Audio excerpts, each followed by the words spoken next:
4 murder और 1 suicide. बार बार बजती थी नीतू के फ़ोन की घंटी। पंकज के गहराते शक ने लील लिया हंसता खेलता परिवार। दोस्तों, यह बिहार के भागलपुर ज़िले में हुए 4 मर्डर और 1 सुसाइड का कनेक्शन बक्सर ज़िले से भी है। महिला सिपाही नीतू ठाकुर ने अपना बचपन यहाँ बिताया और शिक्षा भी यहीं से पूरी की थी। एक हंसते खेलते परिवार के 5 लोगों की इस तरह हुई मौत से इलाके में सनसनी फैल गई। बिहार में भागलपुर की सिपाही नीतू ठाकुर, नीतू की सास, 2 बच्चों की हत्या और नीतू के पति का खुद फांसी पर झूल जाने की घटना ने सबको झकझोर कर रख दिया है। इस वारदात के बाद नीतू के बक्सर स्थित ननिहाल में सन्नाटा पसरा हुआ है।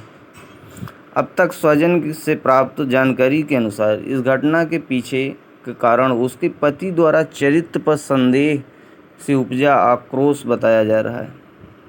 संदेह की आग में नीतू समेत उसका हंसता खेलता परिवार खत्म हो गया है। नीतू अपने ननिहाल बक्सर में ही पली बड़ी थी। हत्या की सूचना पर उसके मामा शव लाने गए। नीतू का एकलौता भाई सेना में है, एक बहन अविवाहित है, 2 बहनों की शादी हो गई, दोनों गृहिणी हैं। नीतू की मां ज्ञाति देवी ने बताया कि वह मूल रूप से सारण के राजापट्टी थाना अंतर्गत हरपुर गांव की है। दोस्तों, 4 पुत्रियों और 1 पुत्र की परवरिश के लिए बक्सर में नई बाजार के तातो मोहल्ले में पिता गणेश ठाकुर के घर आ गई थी उसकी मां। तब से परिवार यहीं रह रहा था। बक्सर में मौजूद मृतक सिपाही नीतू की मां, मामा और नाना।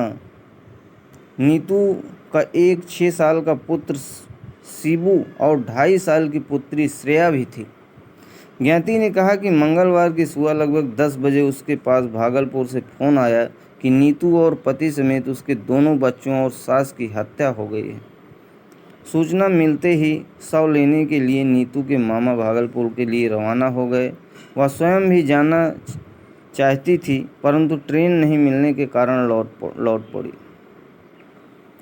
तो इस तरह से यह दर्दनाक कहानी, जिसमें माँ विधवा होने के बाद अपने ही गांव में रहने लगी थी, यानी मायके में, और बेटी को पढ़ा लिखा के पुलिस बनाया और पुलिस में भर्ती होने के बाद उसकी शादी हुई, 2 बच्चे भी हुए, लेकिन शक होने की वजह से यह कांड हो गया। तो शक बेवजह किसी पे करना भी ठीक नहीं है, क्योंकि शक जो है वो एक हंसता खेलता परिवार भी बर्बाद कर सकता है। इसलिए आप लोग भी शक के दायरे में मत पड़िए। ओके, धन्यवाद।